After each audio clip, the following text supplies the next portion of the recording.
Bonjour et bienvenue pour cette nouvelle vidéo hebdomadaire sur la situation des marchés. Alors des marchés en plein cœur de l'été, avec un mois d'août qui a été un peu plus calme en termes d'activité, en termes de flux sur les marchés financiers, mais pas tellement en termes de mouvement.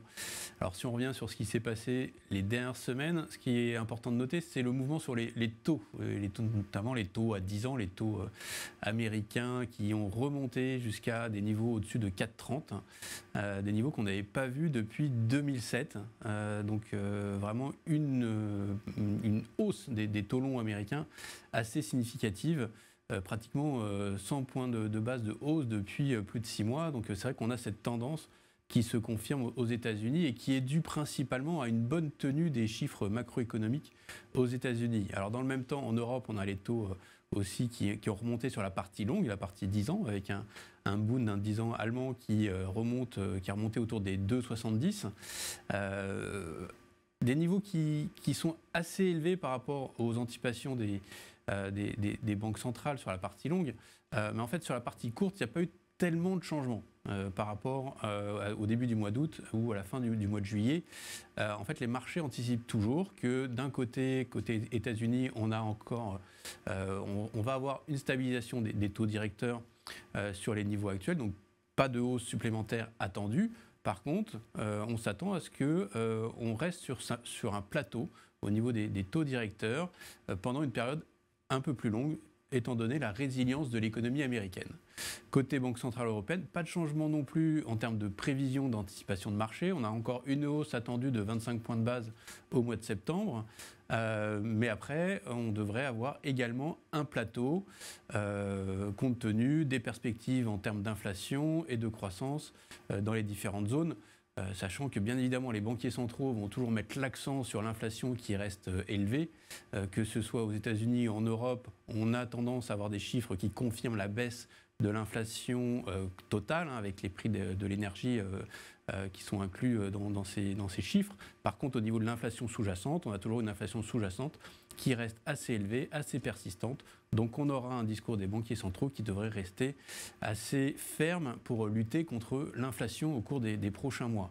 Mais c'est vrai que ce qui a vraiment changé, c'est ces perspectives de croissance côté États-Unis.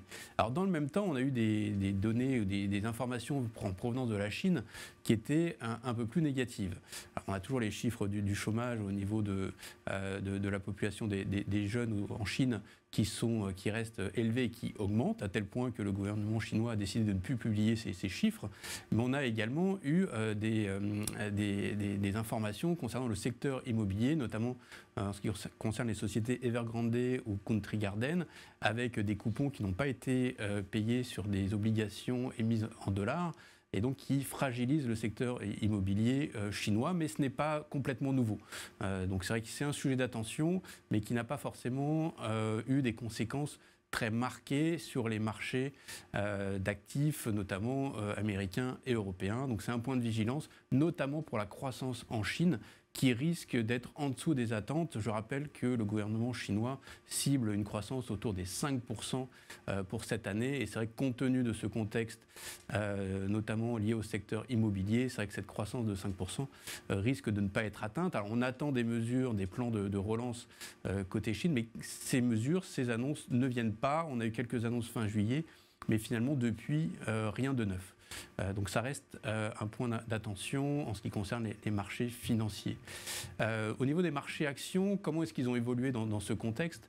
En fait, on a eu, du fait de la remontée des taux, une baisse des marchés actions, alors pas forcément très forte, mais une baisse de l'ordre de 2-3% sur les marchés actions européens et américains, notamment tirée par une baisse des valeurs technologiques, avec une baisse un peu plus marquée autour des 4%, notamment sur le Nasdaq. À voir également que cette semaine, nous avons la publication de certains résultats, notamment de Nvidia, et que l'attention se porte à nouveau sur les valeurs technologiques. Donc on va suivre de très très près les résultats de Nvidia, qui pourront être un indicateur de la santé du secteur technologique, notamment aux États-Unis. Voilà, pour terminer, on va suivre également le sommet de Jackson Hole avec un discours très attendu de Jérôme Powell vendredi, et puis les chiffres d'indication en termes de santé économique pour la fin de semaine qui nous donneront un peu plus d'informations quant à la résilience des économies occidentales et voir si ce mode aujourd'hui de fonctionnement des marchés qui anticipe finalement un phénomène, comme on l'appelle sur les marchés, de Goldilocks, de boucle d'or, donc un phénomène où finalement la croissance tient bien, que l'inflation rentre sur des niveaux plus acceptables pour les banques centrales européennes et que finalement les sociétés sur le secteur boursier se comportent bien. Donc ce scénario peut-il perdurer ou non? On le verra dans les prochaines semaines, sachant que notre scénario central reste plutôt pour ce qu'on appelle un atterrissage en douceur de l'économie et qu'il faut rester quand même prudent sur les marchés actions en attendant d'avoir des points peut-être un peu plus bas pour se repositionner à l'achat dans les prochaines semaines ou dans les prochains mois. On reste constructif sur la partie taux et sur la partie crédit, malgré un écartement des spreads.